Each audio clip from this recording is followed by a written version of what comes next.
Hi, my name is Suzanne Perlman, and I live in Santa Fe, New Mexico.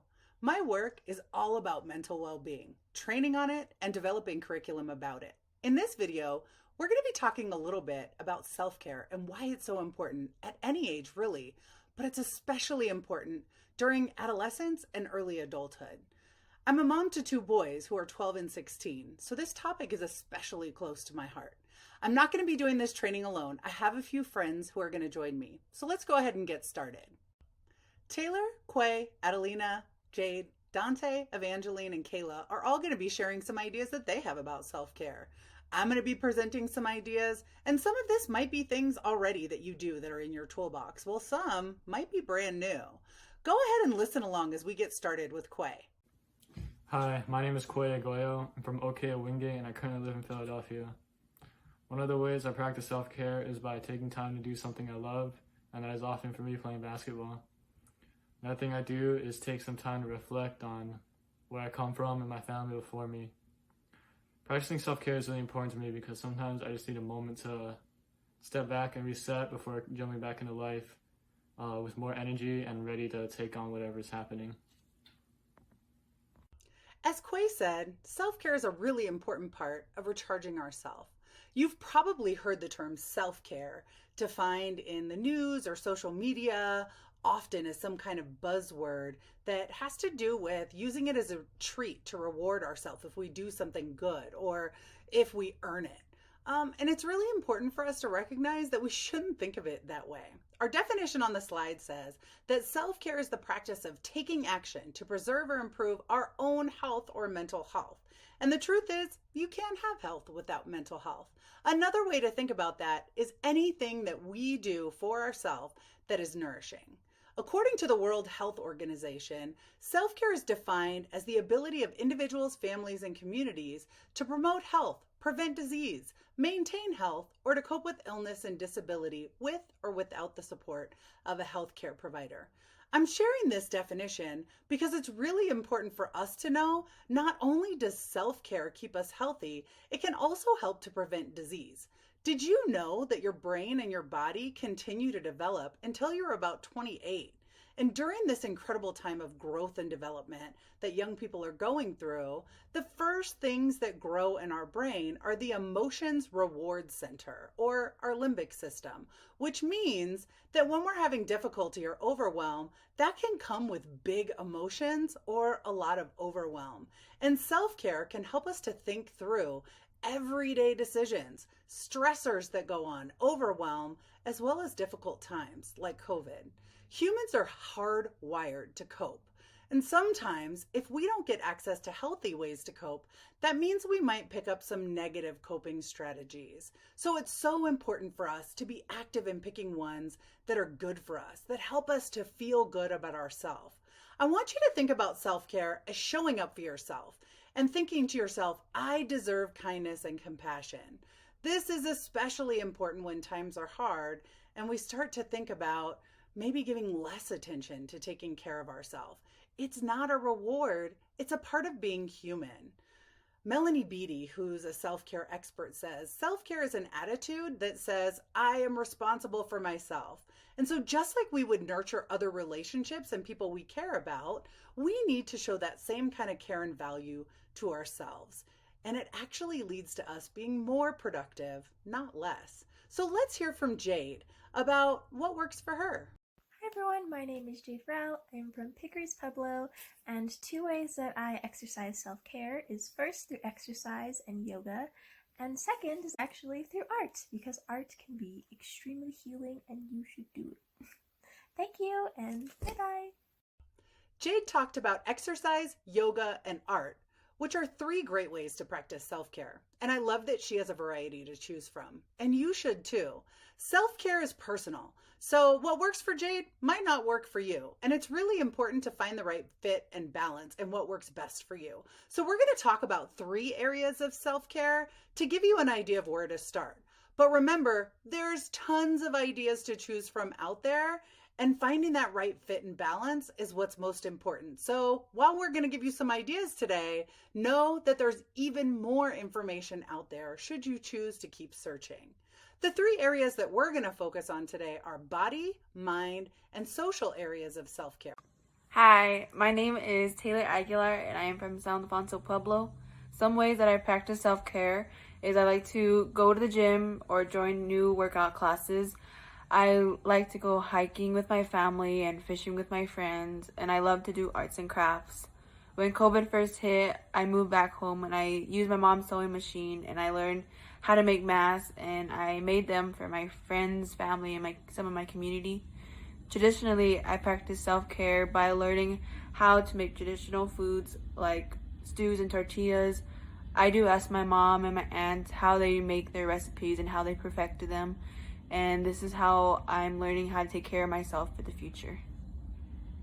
Taylor had a lot of great ideas, and some of them were ways that she likes to move her body.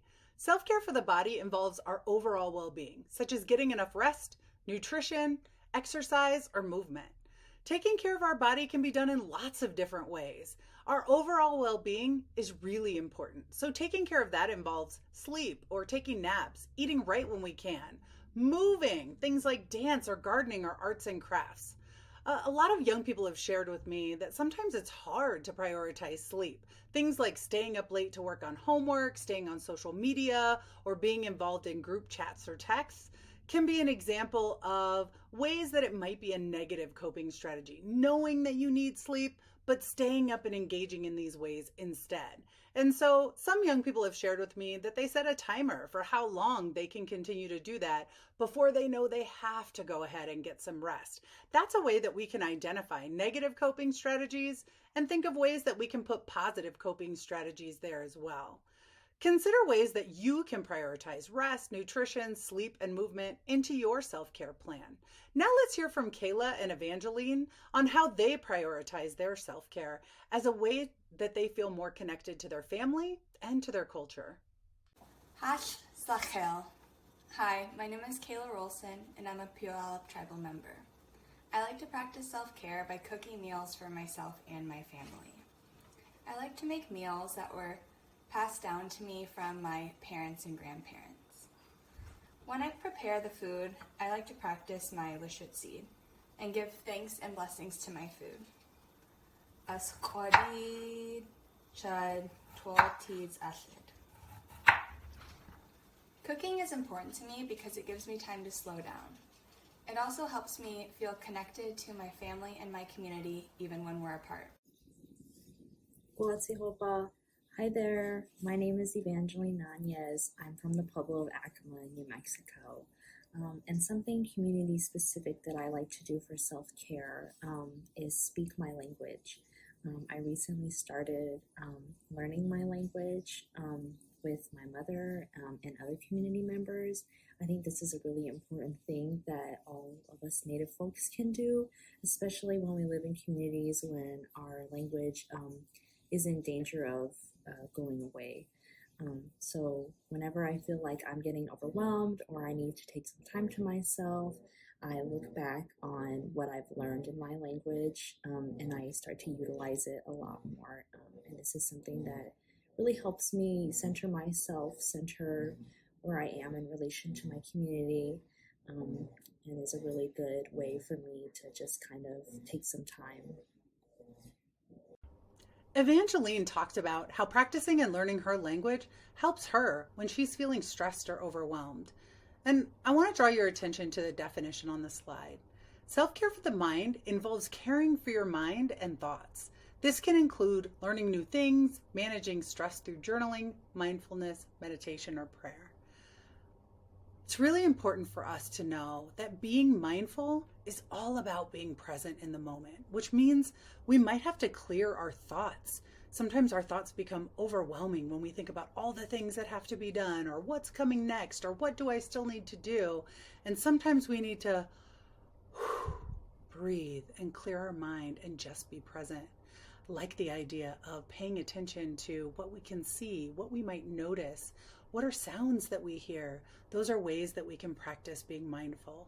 You can also practice being mindful through things like mindfulness apps or going to groups that focus on mindfulness. I also want to point out that there are other things that we can do to focus on taking care of our mind and our thoughts. Things like taking small breaks, knowing when we need to get up and get out and take a break from what we're doing, listening to music, or as it said on the slide, learning something new that we're really interested in.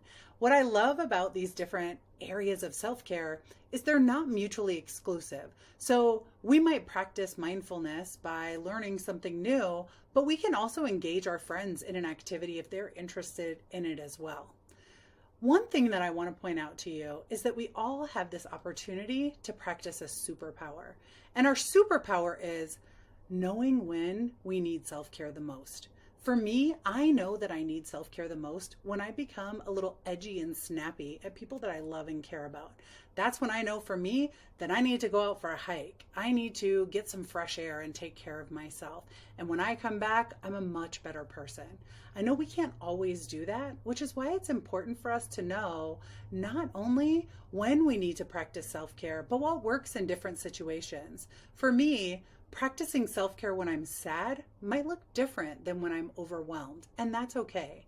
It's really important for you to journal about that, write it down, consider ways that you can practice self-care in different areas and come up with a plan, your own self-care action plan that you can practice your superpower of leaning into self-care and how it might look different depending on the situation.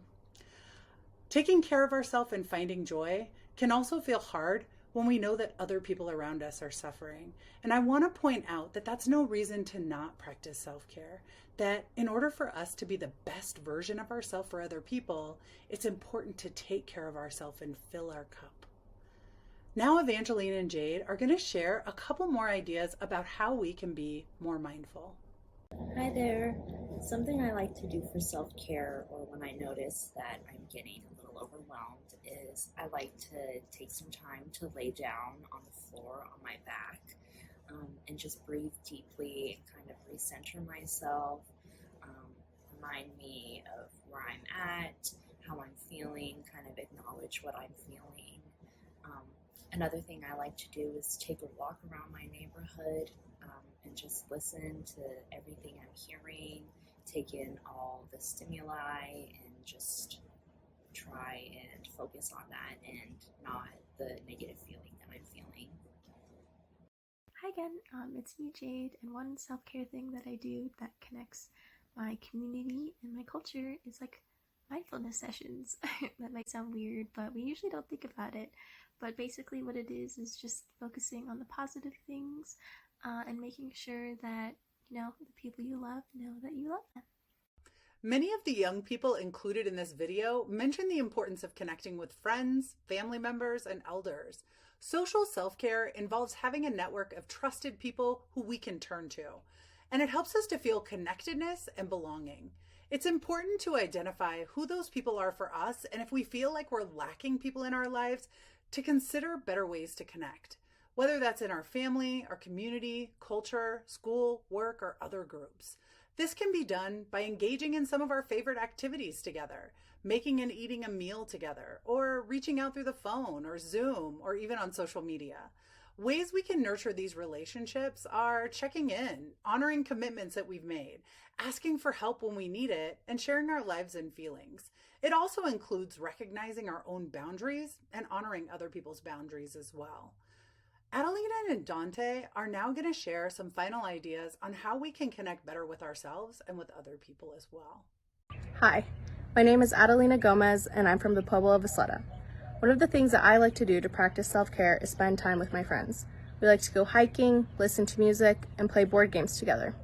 Another thing I like to do to practice self-care is spend time with my grandparents. By doing that, it allows me to learn about our culture and traditions that is so important to me. Hello, my name is Dante. I'm from Zia Pueblo, and two ways I practice self-care is by exercising. I like to make music and play guitar.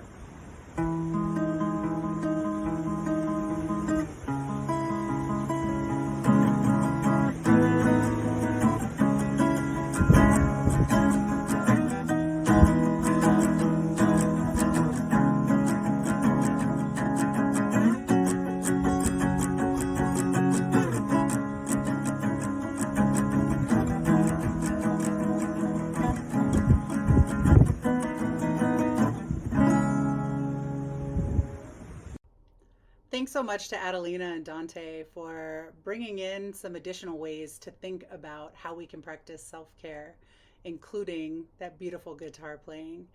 I actually want to pause and say thank you to all the young people who've shared their experience. And I hope that after this training, you'll share yours with people that you care about as well. Thanks for joining me on this journey and learning more about self-care and ways that we can nourish our body and our mind as a part of practicing taking care of ourselves. I want you to know that sometimes young people will say to me, I've practiced self-care, but I still am struggling. And I want to encourage you that when self-care isn't enough, that's okay. Think about those people when we talked about social ways of practicing self-care. Who are folks that you can trust in your circle? Who can you reach out to talk to about your challenges? And if you feel like you need more support from beyond your circle, I shared on the slide here the New Mexico Crisis and Access Line contact information.